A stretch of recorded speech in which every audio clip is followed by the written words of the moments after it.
에베소서 2장 11절에서 18절 말씀입니다. 그러므로 생각하라. 너희는 그때 육체로는 이방인이요 손으로 육체에 행한 할례를 받은 무리라 칭하는 자들로부터 할례를 받지 않은 무리라 칭함을 받은 자들이니라.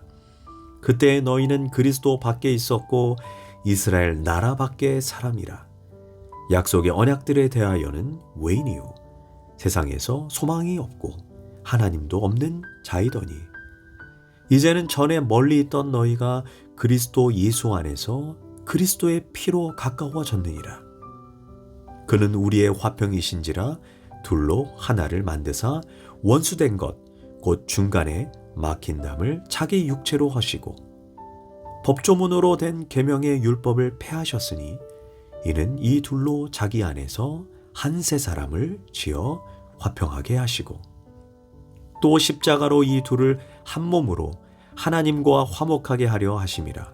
원수된 것을 십자가로 소멸하시고 또 오셔서 먼 데 있는 너희에게 평안을 전하시고 가까운 데 있는 자들에게 평안을 전하셨으니 이는 그로 말미암아 우리 둘이 한 성령 안에서 아버지께 나아감을 얻게 하려 하심이라. 아멘. 할렐루야. 오늘도 좋은 날입니다. 에베소서 2장 11절에서 18절 말씀 묵상입니다. 오늘은 하나님께서 베풀어준 선물들이라는 제목으로 말씀을 나누도록 하겠습니다. 저번 시간 구원도 하나님의 선물이요 믿음도 하나님의 선물이라고 했습니다. 내가 스스로 예수님을 믿은 것 같아도 결국 우리가 받은 구원은 하나님의 전적인 선물입니다. 선물이라고 함은 우리 자신으로부터 출발하는 것이 아닙니다. 선물은 내가 자격이 있어서 얻은 것도 아니요 내가 의가 있어서 보상을 받은 것도 아닙니다. 우리가 보통 선물이라고 하면 물질적인 것만 생각하는 경우가 있지만 사실 꼭 그렇지 않습니다. 어떤 때는 인간관계가 선물입니다. 나의 배우자, 내 친구, 내 동역자가 선물입니다. 때로 내 삶의 위기 가운데 주시는 지혜, 그것도 선물입니다. 또한 인간적인 여건으로 슬퍼할 수밖에 없는 상황입니다. 그런데 내 안에 알 수 없는 신비로운 기쁨이 있습니다. 이것도 선물입니다. 그런데 선물을 받고도 감사하지 못한다면 그것은 선물을 준 분에 대한 인격을 모독하는 것이며 또한 선물 받을 자격이 없는 사람입니다. 고로 선물이 선물되기 위해서 내가 참으로 겸손해야 합니다. 보통 돈 많은 사람 또는 교만한 사람에게 선물을 주기 어렵다고 사람들이 말하지 않습니까? 왜냐? 모든 것을 다 가지고 있기에 또는 너무 당연시하기 때문입니다. 이런 사람에게 줄 선물이 없습니다.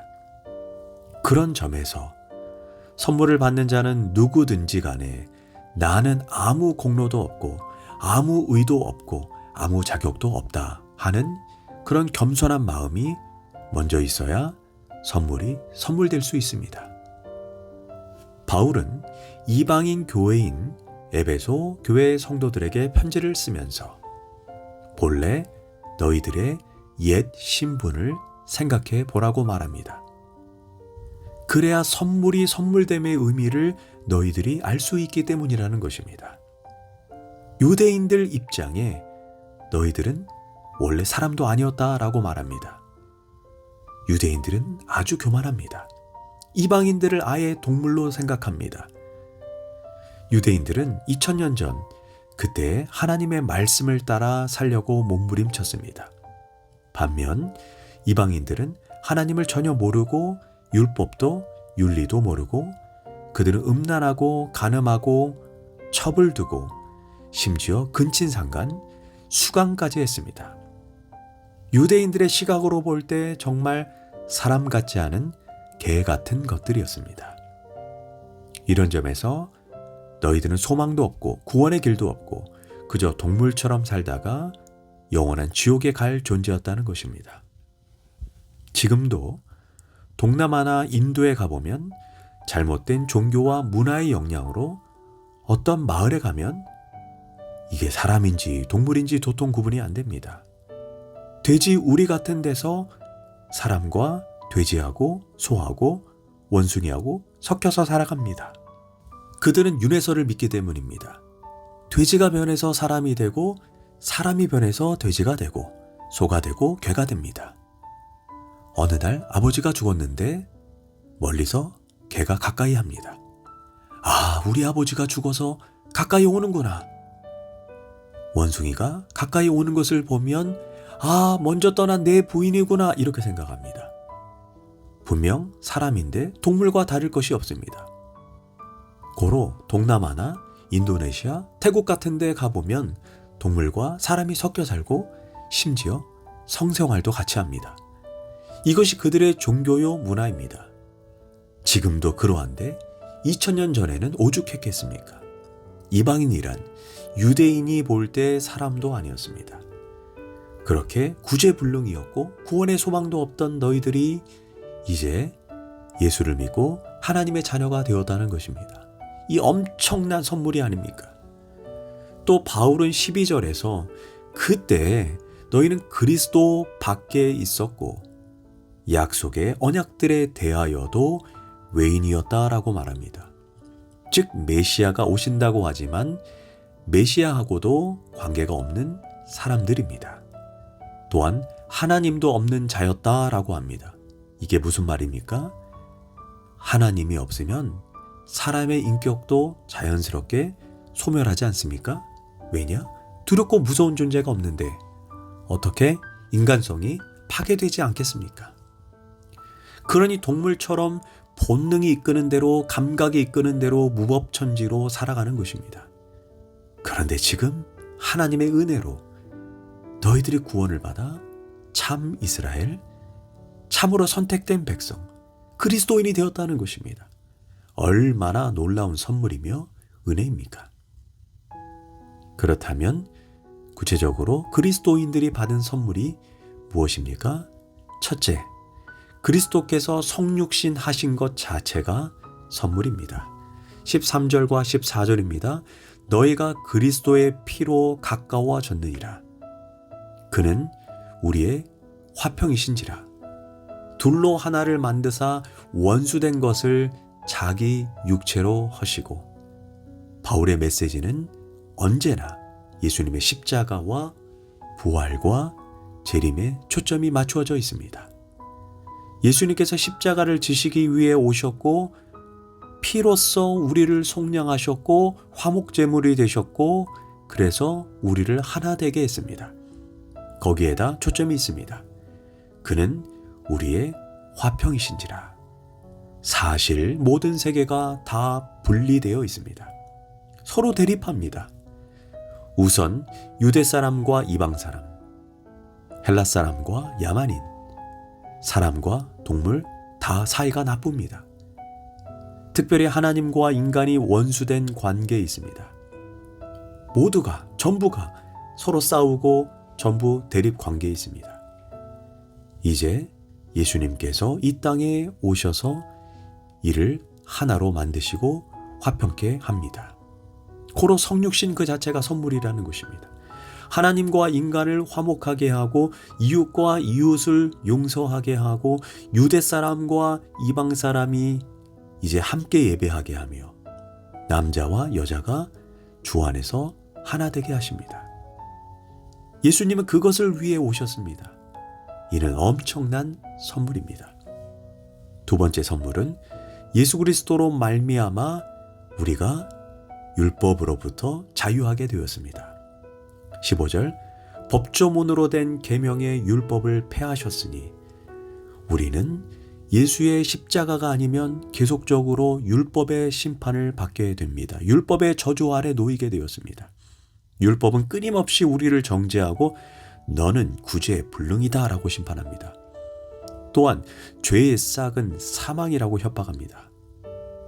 그러나 우리가 예수님을 믿는 순간 우리는 율법으로부터 자유하게 됩니다. 왜냐? 예수님이 율법을 완성하셨기 때문입니다. 율법의 완성을 위해 반드시 두 가지가 충족되어야 합니다. 하나는 같은 인간으로 죄를 짓지 아니하고 율법의 모든 조건을 충족해야 합니다. 또 하나는 이제 죄가 없는 그분이 죄 있는 자들을 위해 대신 죽는 속량이 있어야 합니다. 그것이 바로 죄 있는 자가 이제 살 수 있다는 의미입니다. 그런데 예수님 안에서 율법의 모든 요구 조건이 완성되고 이제 그를 믿는 자들이 율법의 속박에서 벗어나도록 하신 것입니다. 특별히 사람들이 임종 직전에 가면 죽음에 대한 두려움, 바로 죄 때문에 지옥 갈 것을 두려워합니다. 때로는 얼굴까지 새까매집니다. 그러나 바로 그때 예수님께서 당신의 죄를 위해 십자가에서 모든 죄를 청산하시고 죽으셨습니다. 고로 율법의 심판으로부터 당신은 자유하게 되었습니다. 이렇게 선언할 때 그들의 얼굴이 갑자기 환하게 밝아지는 것을 보게 될 수 있습니다. 이처럼 예수님께서 십자가에서 우리로 하여금 율법으로부터 자유하게 하셨습니다. 그것이 선물입니다. 세 번째 선물이 새 사람이 되게 했습니다. 15절, 새 사람을 지어 화평하게 하시고, 새 사람은 새로운 피조물, 새 생명, 전혀 다른 새로운 사람이라는 의미입니다. 이제 새로운 관계가 시작됩니다. 하나님을 아버지로, 나는 그분의 자녀입니다. 성도는 하나님께서 내게 주신 형제 자매입니다. 이제 우리는 새로운 신분과 새로운 가족을 얻게 됩니다.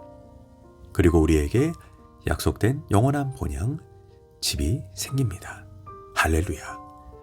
마지막 선물이 성령의 역사입니다. 18절입니다.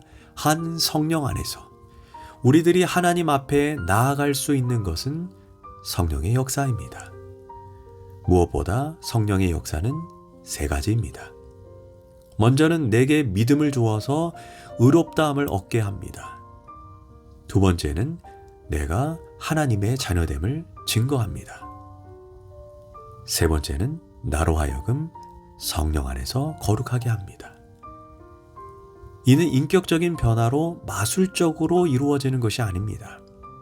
성령이 내 안에 나도 모르게 마음도 성품도 인격도 변하고 생각도 변하고 세계관도 변하게 만듭니다. 성령이 하시는 일입니다. 이 성령님도 선물입니다. 이처럼 우리는 하나님께서 우리에게 주신 선물을 소중히 알고 감사하고 감격 속에 살아가야 합니다. 기도하겠습니다.